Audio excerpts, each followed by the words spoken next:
Hello, everyone. Welcome to episode 17 of the Maine Stand podcast. It's me, your only host today, Josh Ricker. I'll try to make today a little bit quicker just so you don't have to listen to me rambling on about Liverpool for too long. We're without Mitch today. He's doing a battle with the COVID right now. Wish him all the best. Hope he feels better soon. Patrick could not make this week's episode either, so it's just me this week. That's why we're going to keep things nice and brief. We just want to be consistent, always putting episodes out. So that's why we're going through with the podcast this week. We should have everyone on by next week. I would imagine you'll probably hear from them on social throughout the week too, as we share the episode, per usual. First thing I want to kind of go over is just some housekeeping, because Ricker's playing with house money lately. He had nothing to lose after that 3 for 11 week, and he has been on fuego since. Last week we went 5 for 7. Only 2 bets we lost on was that Liverpool-Wolves game. I rode that Liverpool minus 1.5 a little bit too long. Liverpool struggled in that Wolves game, could not score until the 94th minute, I believe. And Lord Divock Origi scored. It's around the holidays. It's just the time Divock Origi, thrives. What a time to be alive for him. Scoring against Wolves, the winner. What a goal, too. And then scoring what ended up being the winner at the San Siro against Milan in the midweek. We did lose that one, though. I thought Liverpool would kind of pick Wolves apart a little bit more than they did. Liverpool were expected to win that one on XG by, I believe, 2 goals. I think it was 2.5 to 0.4, something similar to that. That just didn't go our way. That Aït-Nouri, I believe that's how you pronounce it, on left back for Wolves. He played really well against Mo Salah.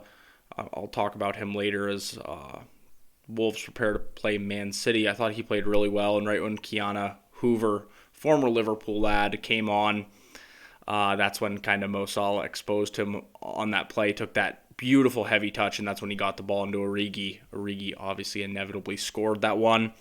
Liverpool take the 3 points home, which are huge 3 points considering that Chelsea lost away to West Ham. City do go top of the Premier League with their win at the weekend, but Liverpool are kind of hanging right in there. So we love to see that. Only other bet we lost on last week was the Fulham-Bournemouth money line. The championship's so hard to bet on, man. So many games end in draw. So many surprise results. I really thought Fulham were going to take that one home. Just didn't work out that way. So tough loss, but it is what it is. Just in the past 2 weeks alone, I want to reiterate, 10 for 13 overall. And if you kind of ignore that 3 for 11 anomaly week, we have been 24 for 32 over the past few weeks. That's 75%. If you include all the games, including that 3 for 11 week, we're still 27 for 43 overall. So 63% of the time, our bets are right, or at least push. So all really good stuff. So that's just the housekeeping. Take care of that. Now it's time to get into the real bones of the podcast, the UCL review. I'll try to make this as short as I can. Final 16 this week. That was finalized after the 6th match day in the Champions League. We have Ajax, Atletico Madrid, who snuck in on the last day. That was Liverpool's group. Anyone really could have got in aside from Liverpool. Atletico won their game 3-1 against Porto, a very weird game, especially for Simeone actually having to go out and win that one. Odd, and I hate the fact that Atleti is through to the round of 16, just the thought of having to play them eventually. Ugh. Anyway, Bayern, Benfica, Chelsea, Inter Milan, Juve, Liverpool, Lille, Man City, Man United, PSG, Real Madrid, Salzburg, Sporting, and Villarreal. So those are the teams that made it through. So definitely some surprise results. The biggest storylines are that Sevilla is dropping down to the Europa League. I thought this one was funny. I believe I predicted this when European play started this year as well. I thought Sevilla was going to go down. They just live for the Europa League, man. They love that competition. Would not surprise me at all if they went on and competed for another trophy at the end of this year. And what a sight that would be, too. The Europa League is lining up to be quite the competition because not only did Sevilla drop down, but Barcelona dropped down. I've been saying this the whole time. Barcelona are frauds, man. And hiring Xavi doesn't do anything about it. That club is broken to its literal core. It's very similar to Manchester United. They're an international brand that's just been run into the ground for the past 20 years, making transfers way out of pocket, irresponsible decisions, time in, time out. It's going to take years for Barcelona to recover from this, and losing Lionel Messi, who was the stakes holding that club up on its final threads. Now he's gone, and they have no one to go to, no one to blame but themselves, and no one to save them.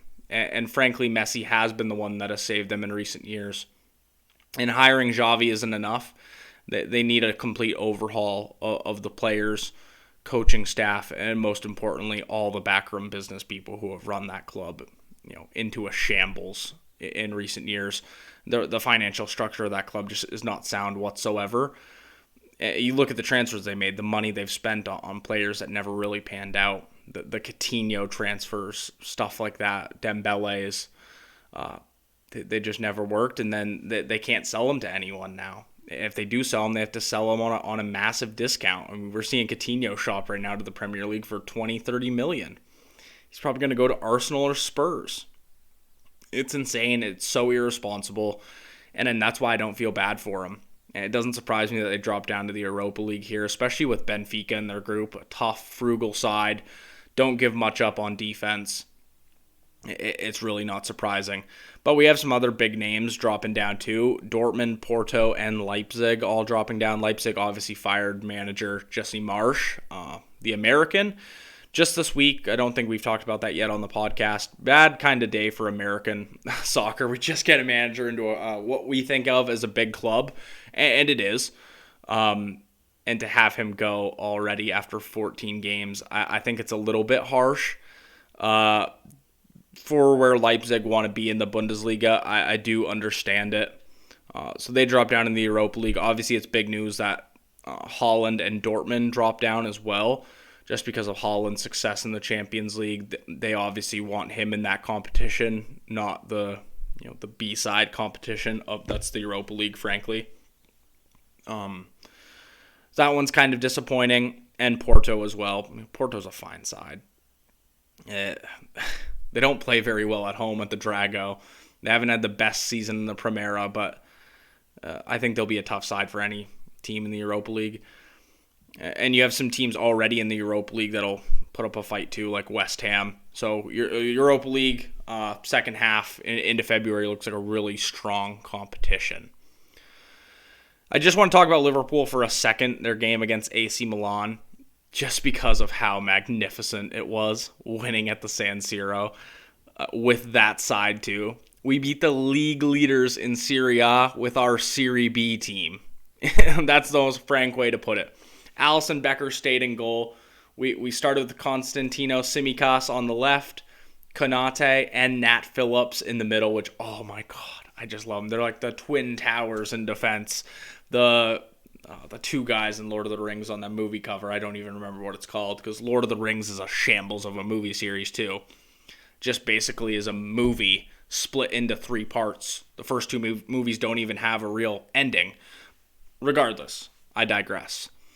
Konate and Phillips, just absolutely immense. Konate winning man of the match from Liverpool. And Nat Phillips with just a sexy Cruyff turn. Put Frank Kessie on his absolute arse.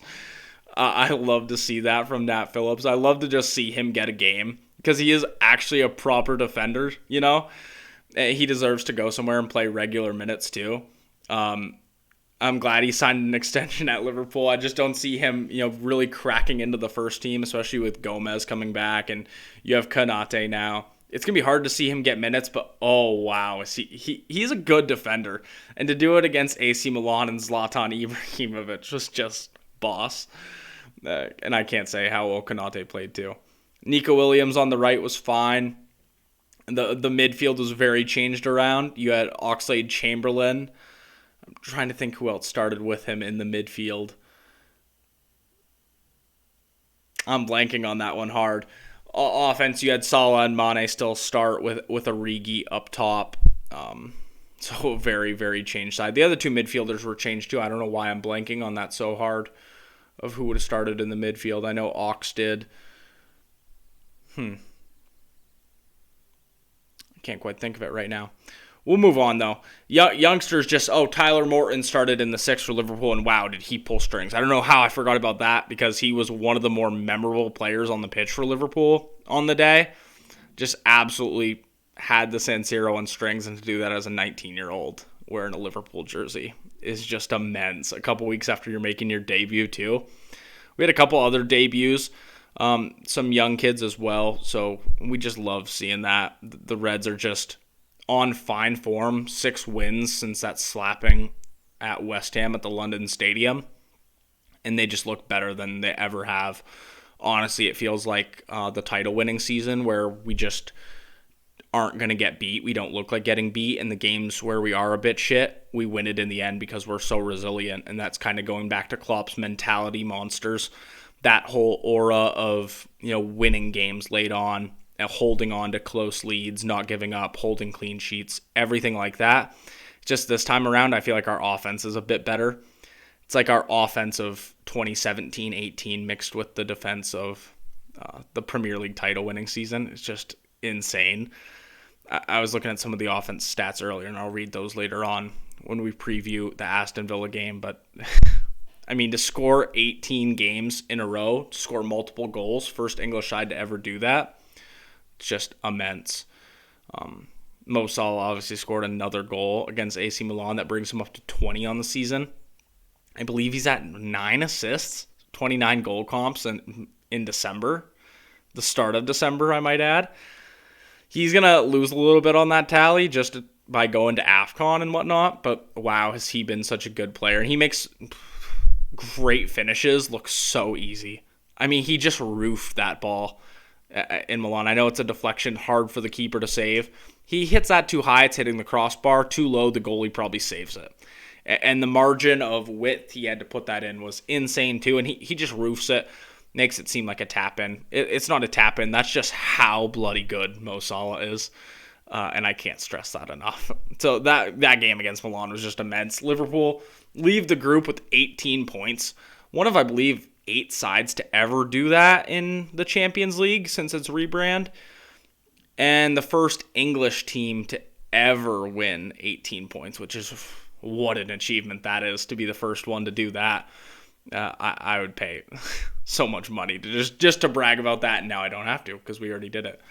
So that basically wraps up the Milan one. You have to be disappointed if you're a Milan fan or an Italian soccer fan in general to have that team with those experienced players go out and lose to a Liverpool side like that. Just has to sting a little bit more.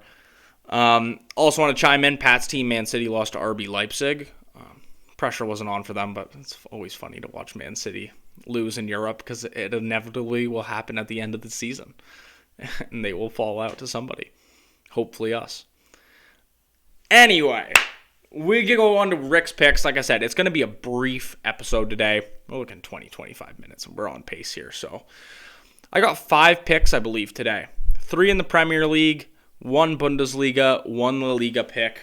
We're sticking with a low amount of picks lately just because I want to make sure we're doing enough research and giving you guys good picks. I want to give myself enough time to handicap these to make sure they're actually really good, and we're thinking through them a little bit more. So first game we want to go through, we're going to start off with the 3 Premier League ones. We're going to do Man City and Wolves. I'm excited for this one, honestly. I might wake up early and watch it. I believe it's a 7:30 kick. Man City come in this game on just terrific Premier League form. They have been so good. They're starting to look like title favorites a little bit. It'll be whether Liverpool can keep up with them or not at this point. I think Chelsea is kind of noticeably taking a step back. They're just not finishing their chances. Lukaku finally scored his first goal in the Champions League since September. That's his first goal since September for the Blues. So maybe he'll start firing again. If not, Chelsea need to score goals from somewhere. They play that brand of football that's so conservative, so compact, and it works sometimes when the goals are coming in, but when the goals aren't coming, counterattacking sides, big teams are going to have their field day with Chelsea. And you've already saw them kind of take a step back in that game against West Ham. Man City, on the other hand, they're flying on form. Despite that loss against RB Leipzig, not too much really in that. It is a Champions League game where City have already clinched. They did put out a good side, but it's a weird one, but I wouldn't put too much thought into that. Now, against Wolves, it's a weird game because Wolves are kind of in a mixed bag lately.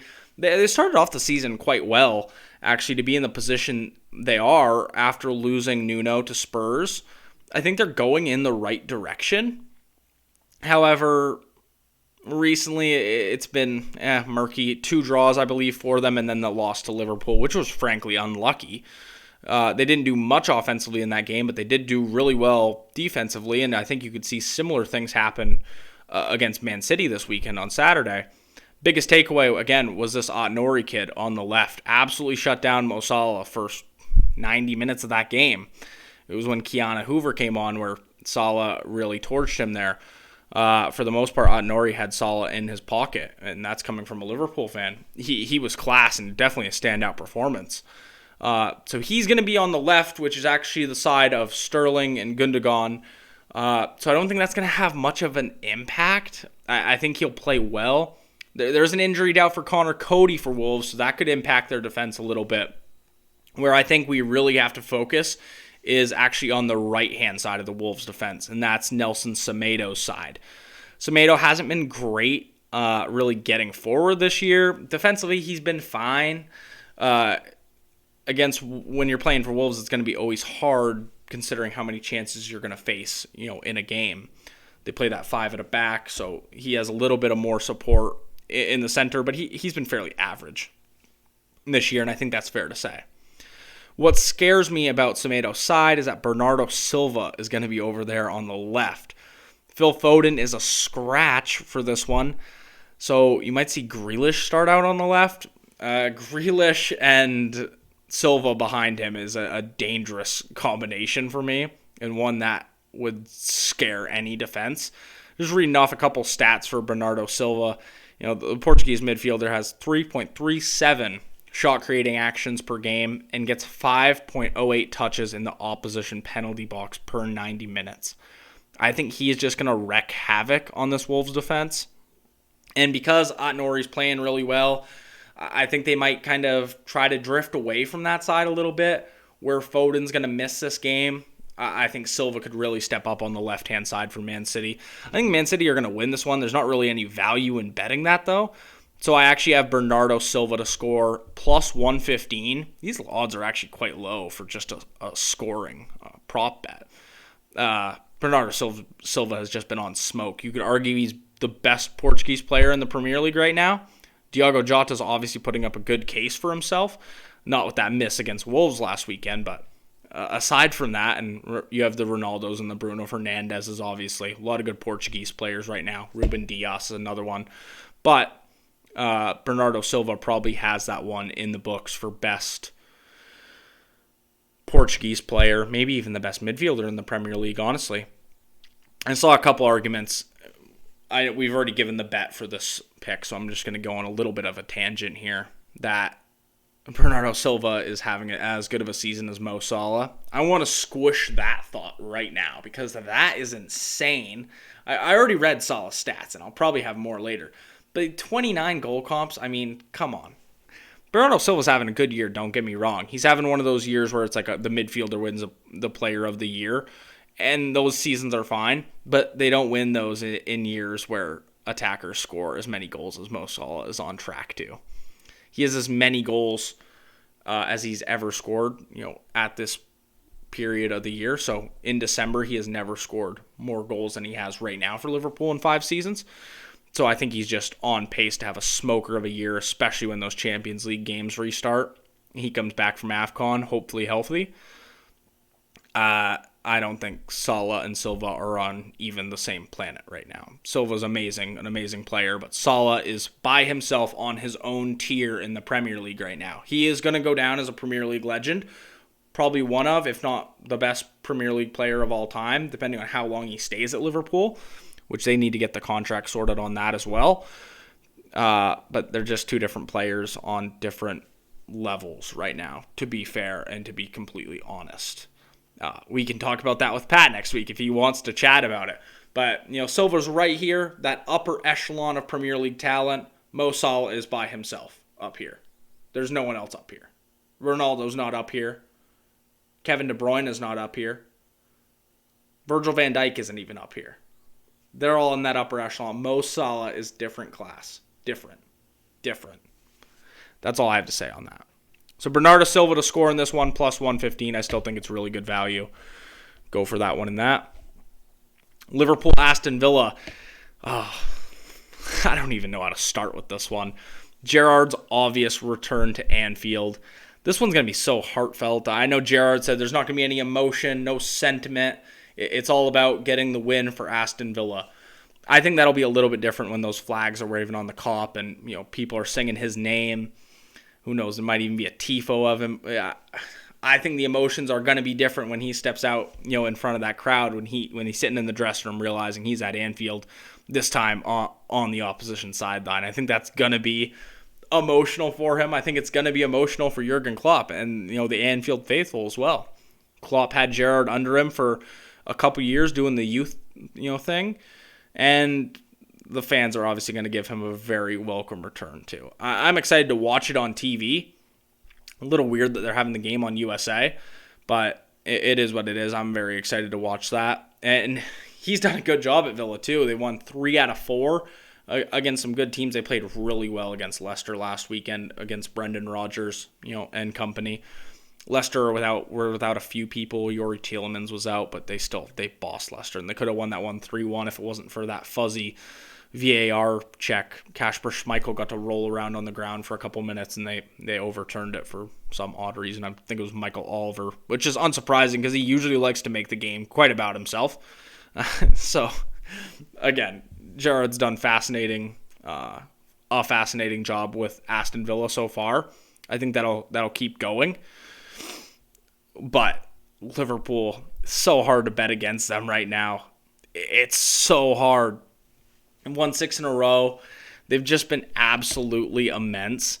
I did some stat research. They have an expected goal tally of 2.22 per match in the past 6 games. So they were expected to get 2.2 goals per match. That equates to about 13 goals. In those 6 games, they scored 17 goals. So they're outperforming their expected goal tally in the past 6 games by almost 4 goals. Their offense is just on smoke right now. The only thing I'm a little bit worried about is that Ashley Young is over on that left-hand side in the Aston Villa defense.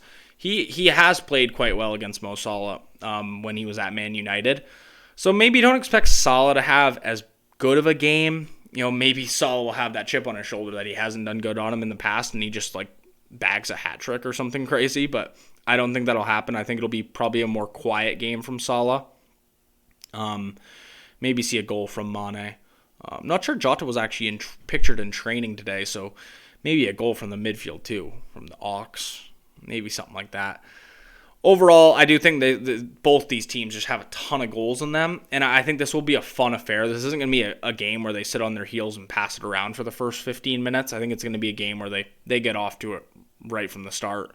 I have over 3.5 goals in this one, plus 100, so even odds. Put as much money on this as you want responsibly, because I think it's going to hit pretty easily. Then the last Premier League one. Here we have Arsenal and Southampton. Again, a weird one, just because Arsenal, it feels like every time Arsenal respond well, they crumble back down into their normal mediocrity. So they obviously lose that game against Liverpool, respond well against Newcastle, and it looked like they were going to respond well against Manchester United too, and then they just fall apart. Manchester United wins that one 3-2, and then it gets really epically bad against Everton. The situation Rafa Benitez in is not a good one, and for them to lose 2-1 at Goodison Park, and not to mention Richarlison had 2 goals taken away by VAR, scored a VAR hat trick. To lose against Everton in that fashion is just dismal. It shows a lack of tactics from Mikel Arteta. I just don't know how he's setting that team up. Lack of motivation from the players. I mean, Odegaard has shown little flashes of brilliance. He scored a goal a couple games ago, and then that was in the Man United one, and then gave up a penalty right after. So he's shown flashes. I mean, he had to drop Aubameyang. Brings Aubameyang in, doesn't really do anything. Brings Nketiah in too. I just don't know what Arteta's doing with this team. They have no real vision. The players he brings on seem like they don't really want to be there. And the players that have been there for him over recent years, like Aubameyang, like Lacazette, aren't really hitting the mark either. With that being said, Arsenal, I feel like, do respond under Arteta.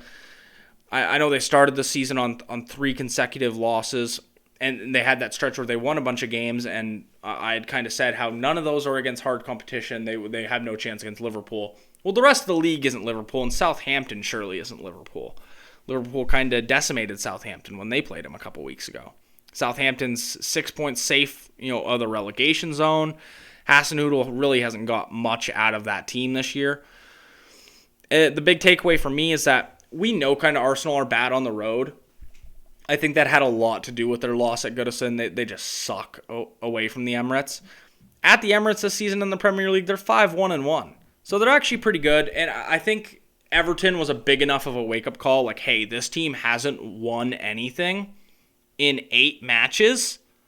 I think that was a big enough game, being like, okay, wake up, time to actually play today, that I think they'll come out against Southampton and probably score a couple goals. I mean, Saka's kind of on a duck, Aubameyang's on a duck. It's time for these players to come in and actually do something, and I think this is a good game for them too. I have Arsenal +1 in this, so +120. So we have the option to kind of push here if they don't win by more than 1. I do think they win this game. And, if they win by more than 1, +120 odds are really good. So that's the bet I have in this one, even though Arsenal have been so bad. I have a feeling it's going to be one of those reverse games where, they do respond. And we're going to switch it over to Germany really quickly as we kind of wind down the pod here. Freiburg, Hoffenheim. This one's an interesting one. One we normally wouldn't talk about with the rest of the boys. Not because we can't talk about it, just because we generally like to cover the biggest matches. This one's 4 versus 5 in the Bundesliga, and it's kind of a fascinating matchup. In 6 head-to-head matches, Freiburg's 3-1-2 against Hoffenheim, so it's pretty even. Just one draw kind of separating them. Freiburg does have a slight advantage. What's impressive about Freiburg this season is their defense, and this is the reason I see them winning the match. They put in 6 goals against Mönchengladbach last week, and they've scored at least 2 goals in their past 4 games. So I think they have just enough offense to really get by in this game. What's really impressed me is their defense. So they've only allowed 13 goals in 14 games this season. Their post-shot expected goals minus goals allowed. I'll explain what this metric is. Basically, the more positive the number, the better. It's basically your average ability to stop shots. So it's basically the likelihood they'll save a shot. Mark Flecken, who is the goalie for Freiburg, has a post-shot expected goal minus goals allowed mark of plus 0.29. That's 99th percentile of goalkeepers in all of Europe's top 5 leagues. On top of that, he has a save percentage of 79.7%, which is in the 98th percentile. So he's a tremendous goalkeeper and one that just doesn't get talked about enough. He's been class for Freiburg this year, and Freiburg's had a good defense, to be fair, for the past couple of years. And then another player I want to shout out in that defense is Nico Schlauderbeck, 22 years old. I'll read up a couple stats on him as well. He gets 2.3 tackles per game, which is the 88th percentile for all center backs in Europe, and 2.8 interceptions a game, which is, again, the 98th percentile in center backs all of Europe. But he doesn't just defend well. He also gets forward, and he gets 1.8 touches in the Oppo box per 90 minutes. Again, in the 99th percentile of all center backs in Europe. So he's kind of this dynamic, versatile defender that defends really well, is a good tackler, good on-the-ball defender, but he can get forward, win balls in the air, and get in that opposition box and cause trouble too. their defense just seems incredible. And it's a game I'm going to try to tune into this weekend too, get a little Bundesliga action in. I have the Freiburg money line. Both money lines are plus odds, so really, really good pick, especially when these games high up the table. When you have plus odds everywhere on the money line, take it and run. This one's Freiburg plus 140. With a defense like that, if I can get plus 140 odds, I'm taking that every time. And then finally in La Liga, we have the Madrid Derby, Atleti versus Real Madrid.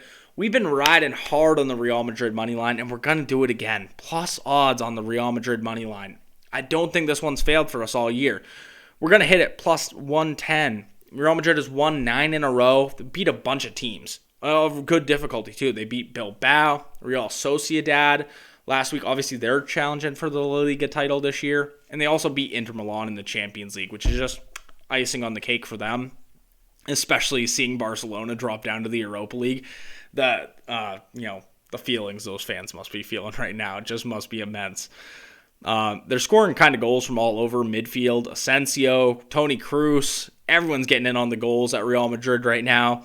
Vinicius has picked up form. He's just on fire. And then in defense, Alaba and Eder Militao Militao's finally kind of worked in this team and found a partner that works with him. And those two playing as center backs together has been really good for Real Madrid.